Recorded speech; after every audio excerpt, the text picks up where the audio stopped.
First of all, we want to express our great thanks to the Swiss government for facilitating this trade meeting here in Geneva. We had very productive talks, and I believe that the venue here on Lake Geneva added great equanimity to what was a very positive process. We have reached an agreement on a 90-day pause and substantially moved down the tariff levels. Both sides on the reciprocal tariffs will move their tariffs down 115%.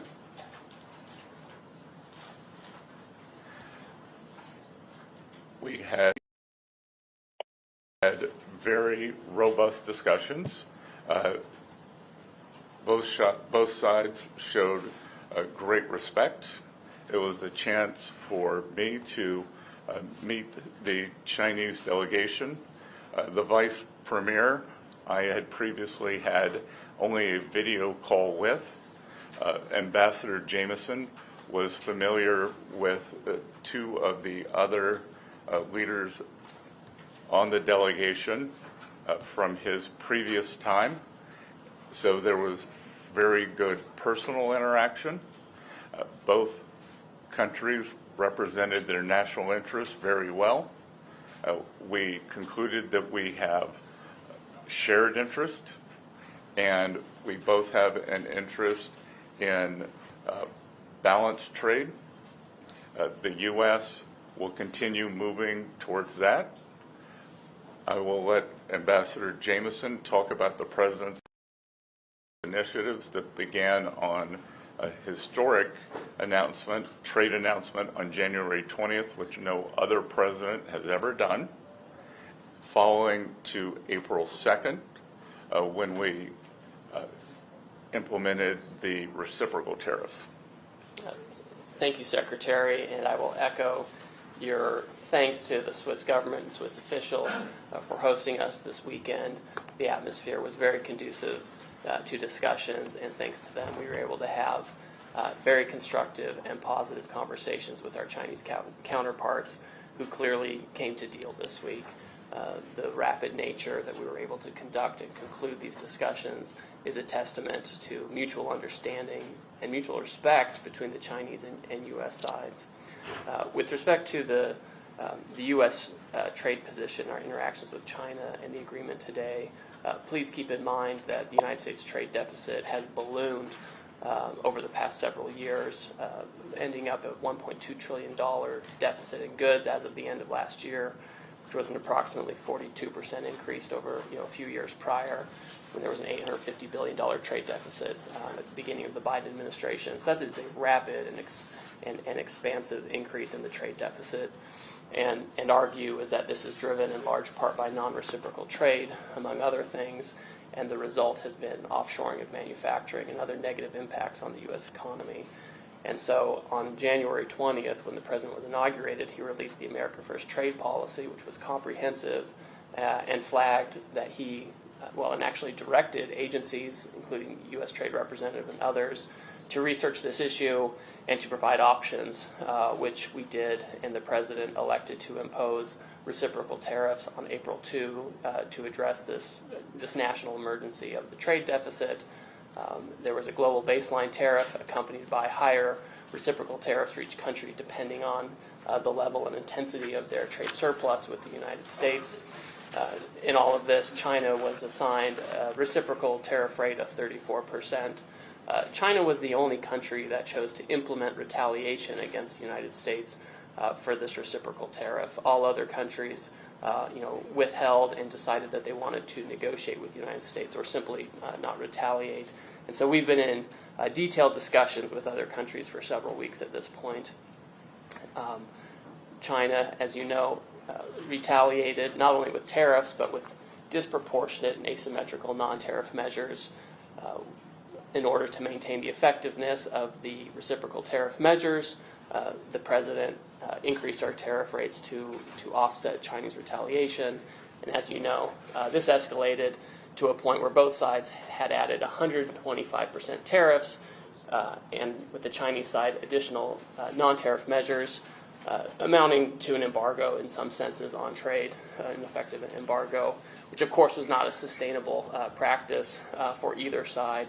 And so today, with this agreement, we come to agreement that our reciprocal tariff rate will go down to 10% on the United States side, so it goes down 115%. We enter into a 90-day pause period for negotiations, which both the Chinese and the United States are very committed to, and the Chinese on their side also go down 115% to 10%, and they remove the countermeasures that they have in place. To be very clear, other measures that the United States has put in place in the past, whether it's tariff measures from 2018 or since, tariffs under other statutory authorities, tariffs related to fentanyl, those remain unchanged for now to the side. I'll just make one point, is that both the Chinese and the United States agreed to work constructively together on fentanyl, and there's a positive path forward there as well. Okay, great. So let's start with some questions. Well, just if I may make a few final remarks to give you framing and context. I think throughout the trade process, we have had a plan, we have a process in place, and now with the Chinese, after this weekend, we have a mechanism for continued talks. So process, plan, and mechanism. I would say one of the big takeaways from this weekend, the United States will continue a strategic rebalancing in many areas that were exposed as supply chain weaknesses during COVID, whether it's medicines, whether it's semiconductors, steel, we've identified 5 or 6 strategic industries and supply chain vulnerabilities, and we will continue moving toward U.S. independence or reliable supplies from allies on those. But the consensus from both delegations this weekend is neither side wants a decoupling. And what had occurred with these very high tariffs, as Ambassador Greer said, was the equivalent of an embargo, and neither side wants that. We do want trade. We want more balanced trade, and I think that both sides are committed to achieving that. We would like to see China open to more U.S. goods. We expect that as the negotiations proceed, that there will also be a possibility of purchase agreements to pull what is our largest bilateral trade deficit into balance that has gotten out of balance. And much of this has happened through neglect over the past 4 years, as the previous administration did not engage on this issue. That was put forward to us by the Chinese, in fact, and we can see it in what happened to the Phase 1 agreement. We are only looking forward, and we look forward to very good discussions now that we have the mechanism created in Geneva this weekend for talks. Great. And with that, let's kick off questions. I'll start at the front row. Jenny, Leonard, Bloomberg. Thank you so much. Going into these talks, the president posted on Truce Social that he believes an 80% tariff on China seems right. It obviously went down substantially more. How did you end up going to 30%? Was that the president pushing you, or the Chinese not budging before you went down? And then secondly, you have a 90-day pause now, as you have with other countries. What specifically do you want to see in those 90 days? What kind of progress do you want to see in those 90 days and have agreed to by then to not ratchet up the tariffs? Because it is just a pause, right? Yes, so The I'll. tariffs then snap back, basically, if you don't have something agreed upon that is substantive. So the Chinese April 2nd number was 34, continues to be 34%. I'll let Ambassador Greer answer the first question. And just like with all our other trading partners, as long as there is good faith effort, engagement, and constructive dialogue, then we will keep moving forward. I would just say, Jenny, with respect to, the president's message and ultimate rates, I mean, everything is a negotiation, right? And the president, he gives the Secretary of the Treasury and I and other members of the cabinet direction and advice on how to proceed. And we ended up at a result that is very good for the United States, very good for China as well. We retain our 10% global baseline tariff, which we have on other countries. We have, in addition to that, previous measures that we've retained, which have been, frankly, effective in reducing the U.S. bilateral trade deficit with China over the past few years. So that leaves us in a very good position all in with respect to measures on Chinese imports, but more importantly, leaves us in a constructive path forward to have a positive conversation with the Chinese on how to rebalance and have more constructive trade. Great. In the back, Associated Press. Associated Press. Hi, I'm Jamie from Associated Press. We just heard our colleague talk about 30% tariffs. I'm just trying to understand these numbers here because they're all over the place. We were at 145 before, apparently, and 125, I believe, from the Chinese side. So can you say clearly now that I think the question was, right now for the 90-day period, the U.S. tariffs on Chinese goods will be down to 30%? Is that correct for the 30? Could you speak So again, this agreement is really about the reciprocal tariff, which was imposed by the United States on April 2nd, and the escalatory steps which followed. Those on each side, the Chinese side and U.S. side, ended up at 125% on each other. The Chinese had additional non-tariff countermeasures. That has all come down by 115% to 10% each. The United States earlier this year imposed 20% related to fentanyl. That still exists. So if you're looking at Trump Term 2, tariffs on China, right now effective, it's 30%. There are prior measures which change by product, by sector, by level, et cetera. You can't really give a specific number on that right now. What matters for the agreement today is that we each agreed to come down on the reciprocal tariff and related retaliation to 10%. So a reduction of 115% down to 10%. Fentanyl is on its own track, but on a very positive track where we're having very constructive conversations with our Chinese counterparts. And I would add a couple of things. This does not include any sector-specific tariffs that have been put across all of our trading partners. And as the ambassador said, I think he would agree with me that the upside surprise for me from this weekend was the level of Chinese engagement on the fentanyl crisis in the United States. They brought the Deputy Minister for Public Safety, who is not traditionally part of the trade team or the negotiating team, and he had a very robust and highly detailed discussion with someone from the U.S. National Security Team. Great. Next, John Huddy with Newsmax. Mr. Secretary, will there be any immediate impact U.S. consumers will see from this? And what was the toughest part of the talks? The Chinese are, notorious for being very difficult negotiators. Was there any moment that you felt the talks could break down? And as far as the fentanyl, I'm sorry, I know there's 3 questions here, but what are the Chinese willing to do in terms of the fentanyl crisis? Did they make any promises or any agreements to combat fentanyl? Okay. Well, there's a lot to unpack there. So let me recap that. So you're asking U.S. consumers, the last one was fentanyl, and what was the second question? The toughest part of the negotiation. Well, I'll start there first.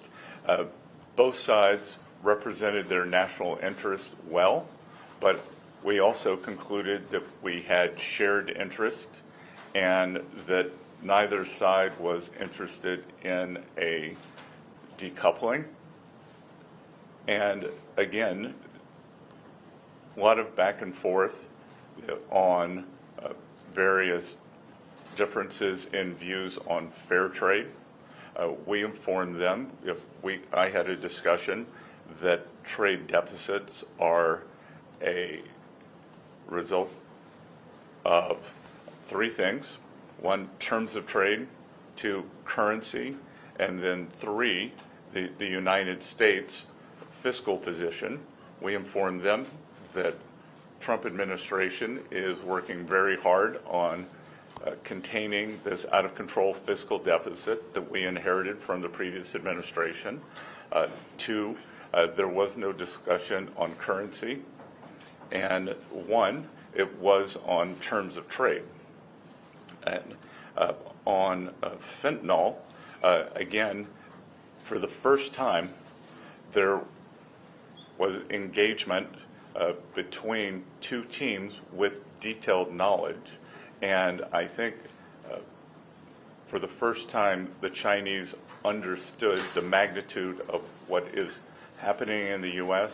In 2018, in Buenos Aires, they did a good job of banning the actual fentanyl, but what we have seen is substantial interaction between bad Chinese actors and many North American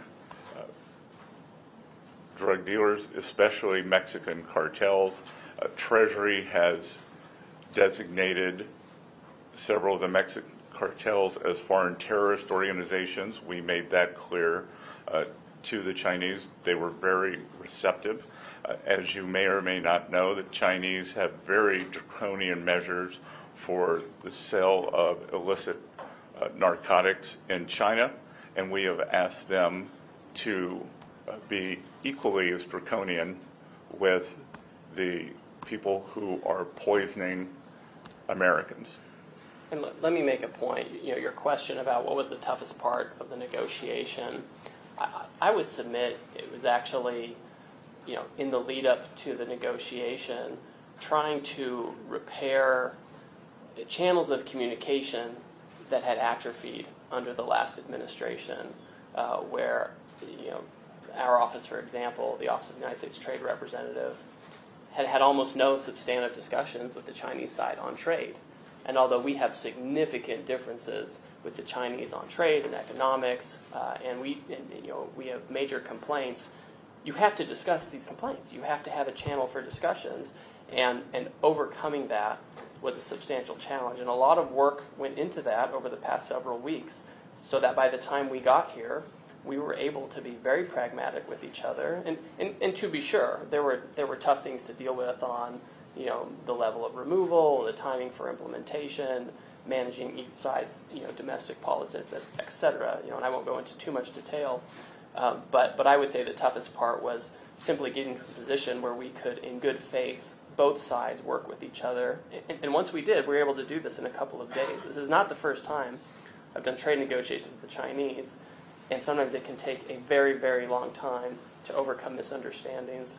We were able to do that effectively over the past few weeks, which enabled us to be very pragmatic and effective this weekend. And I think we leave with a very good mechanism to avoid the unfortunate escalations as we saw after April 2nd from happening again. What had been very unusual about the relationship was that President Trump, Party Chairman Xi, they have a good relationship, but that the nature of what has happened since April 2nd could have been avoided if we had had this kind of mechanism in place, and I believe it is in place now. I think we leave today with a process that will move forward, and again, great mutual respect for our Chinese counterparts. I believe they showed us the same. And the impact on U.S. consumers, does U.S. consumers see any resulting result out of this? I mean, Mr. You're the Treasury Secretary, so you're better suited. But I would say on the front end, there's been a lot of talk about impact on consumers that just never really translates to the numbers. Consumption remained high, et cetera. And so I think what we're going to see is that we're going to have our economy continue taking off as we put structure around these negotiations and get global trade into a better place. And as I reiterated last week, the Trump economic plan is 3 pieces: trade, tax, and deregulation. Trade has been implemented first, and that process is occurring. We believe that the tax portion is going very well. Speaker Johnson, Leader Thune, who I am in constant contact with, believe that midsummer that we will pass, as the president likes to call it, his one big beautiful bill, and we believe that that will provide substantial relief for American households. And then deregulation, a hidden and pernicious tax on American households, is regulation. We believe that the last administration added several $1,000s a year to American families' cost, and that we will be not only cutting those substantially, rolling that back, but cutting those substantially. Thanks. I think we have time for about maybe 2 or 3 more questions. The most, sorry, ma'am, name and outlet, please. Yeah, it's June Folks, BBC. It's very heartening what you're telling us. I'm wondering whether you think it might have been a better idea to start at this point of negotiation rather than start with the big list of tariffs and all the global turmoil that caused, and the fear, frankly, in some countries around the world. How about, do you think with hindsight might have been better to start, reach out and say we want to talk to you guys about this? I disagree entirely. We have spent decades at the World Trade Organization in multilateral and bilateral negotiations trying to get other countries to reduce their tariffs and non-tariff barriers to be more reciprocal with the U.S. We've had one of the most open economies for decades. The promise of the WTO and the multilateral system is that everyone was going to come down. It turns out the U.S. went down significantly. There were other economies that had low tariffs as well, but retained very high non-tariff barriers. We have tried really hard to work within the system, and the net result is a $1.2 trillion deficit in goods. The net result is manufacturing went to China, East Asia, Mexico, et cetera. So we tried all of that. So the idea that we can just keep saying, well, why don't we just talk a little bit more and we'll have a different outcome, I think just is totally detached from reality. And I would add a couple of things, that as our 18 important trading partners come to us, many with very good deals, as the UK, who skipped to the front of the line as our oldest ally, as Ambassador Greer and I look at their proposals, again, to lower tariffs, to lower the non-tariff trade barriers. Obviously, UK does not have a currency manipulation problem. And the subsidies for labor and industry, we look at these, and I think, how did we get here? How did we get here? And I echo part of what President Trump said, that he doesn't blame the other economies for taking advantage of a fluid, taking advantage of the situation when they were allowed to do it. He blames previous U.S. leaders.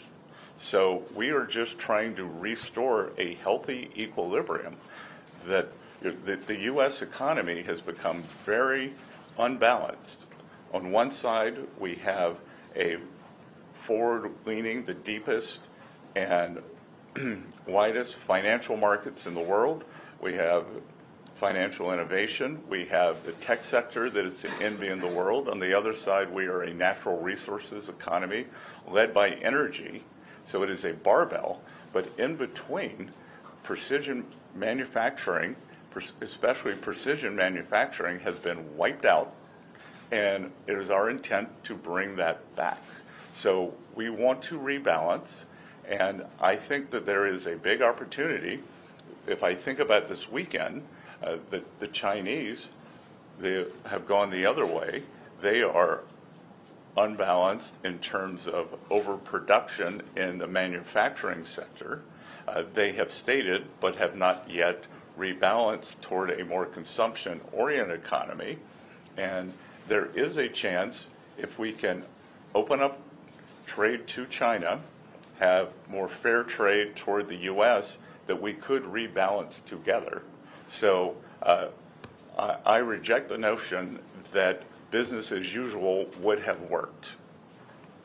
Great, and I think this will be our last question as we're just about out of time. Swiss outlet, Urs Gerringer with Dearborn Walsh. Yes, I have a question in regard of the setting of these very successful talks as we hear. Switzerland has been in the center for international conferences for many decades. In recent times, we've been under tremendous pressure. The ambassador of Joe Biden to Switzerland called Switzerland the hole in the donut. My question is, how high does your administration value reliable Swiss neutrality for conferences or meetings as we just witnessed this weekend? Well, I won't speak for the previous ambassador. My neighbor in Charleston, South Carolina, is the ambassador under President Trump, Ambassador Ed McMullen, who was highly respected here. He continues to engage with the Swiss American Foundation, and he has led this administration's effort to re-engage with Switzerland after the past 4 years. So we value the relationship. I believe Switzerland is now one of maybe the 6th largest investor in the U.S., which is incredible for an economy with 9 million people. We hope that Switzerland will bring some of its very robust trade training programs to the U.S. as we re-engage the manufacturing sector, because I believe the U.S. has a lot to learn from Switzerland. And again, the UK and Switzerland have moved to the front of the queue for the trade deals, whereas the EU has been much slower. So we value that also. And I would say, with respect to the negotiating dynamics, and this may not seem important to those not involved in this, but the atmospherics provided by the Swiss government were incredibly conducive to the conclusions we had this weekend. They allowed us to use the grounds of the residence of the Swiss ambassador to the United Nations, which had a very intimate internal rooms, and importantly for us, where a lot of the key negotiations happened, were outside under a large, beautiful tree on a set of patio sofas, frankly, where we had the most important discussions on the most challenging issues.